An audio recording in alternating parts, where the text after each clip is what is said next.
It's very easy to say free speech, no censorship, because whoever has the censoring capacity then ends up just controlling everything, and we don't trust anyone that much. So free speech and let people figure it out. There's a kind of traditional orientation that says, hey, founding fathers, constitution, total free speech. Well, in that environment, there wasn't Facebook, right? There wasn't Twitter, YouTube, any of those types of things. If I'm in the 17th century, the 18th century, and I use my free speech to its maximum in that environment where I'm shouting in a town square, maybe a few hundred people hear what I have to say. And then they can actually talk with me. We can engage, and we have more shared experience of base reality because we live in a similar area and have seen stuff, right? Now, if I share something where most of the people seeing it don't have the same shared experience, they don't live in the same area, maybe I say that I have privileged info, I saw this, or whatever it was, and this can get amplified to be seen by millions or billions of people, that's such a different situation. So the way that some people, Tristan talks about this, is that freedom of speech should not automatically equal freedom of reach. But it's not just freedom of reach, it's an algorithmic orientation to take the things that hijack people the most and upregulate those things. And so we don't see long, complex thought pieces trending anywhere near as much as we see emotionally charged, short, salacious, vehement things trending. And to understand any of these things well, they're complex enough that they need to be long and complex and kind of boring. But cognitively, we're not eating salads and healthy things. Cognitively, we're just eating French fries, right? Oriented to the maximum kind of dopaminergic hit. So is the answer that everyone should just share everything in an environment that doesn't just allow them to broadcast, but will amplify? Well, so now we can say, should the issue be freedom of speech or the regulation of those platforms? Now we start to get to the right level of granularity where we're realizing you can't think of freedom of speech independent of the media environment in which the things are being upregulated.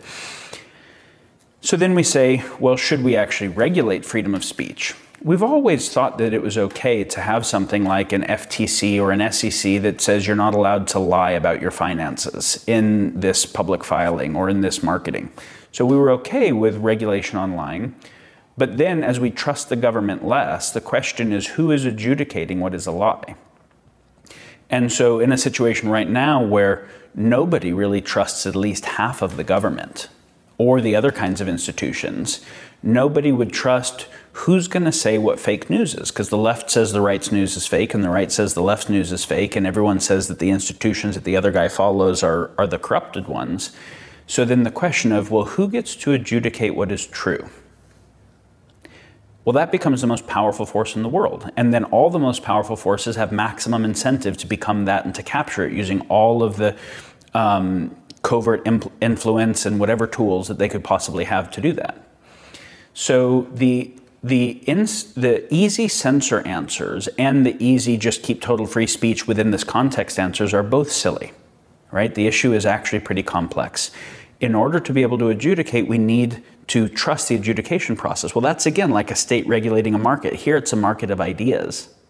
And it's a state that would maybe, like whether it's an SEC or an FTC, that would be able to regulate, but you need a people who can regulate to make sure this is actually true and honest and doing an effective thing. So again, the basis of the answer is actually, again, a collective enlightenment that has people who can sense make well enough to be able to say, how would we go about approaching these things? I think one of the reasons that I care about this issue so much and am sensitized to it is I have experienced being very, very passionately certain about stuff that I later realized I was wrong about. And doing that enough times made me reflect on the meta thing of like, why was I so certain of that thing? Like so certain that I would go to info war over it, right? Battle with people on it. And then is the thing that I learned later that changed my mind, did it not exist yet? It didn't exist in my awareness, right? And so my own fallibility in this way really kind of made me dubious of my own confidence, and I started to, and my epistemic process. And as I started to pay more attention to it, I was like, all right, I'm aware of places where I was wrong in the past. And I'm aware of where I think almost everybody else is wrong. But I actually can't say a single belief that I currently hold that I think I'm probably wrong about. Lots of other people can say what they think I'm wrong about. And in the future, I'm almost certain to think some of the stuff I think now is wrong, unless I don't learn much.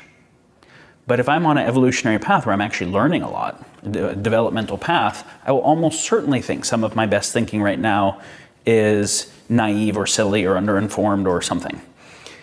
How do we deal with that? How do we deal with the fact that no one can name a belief they currently hold that they think is wrong?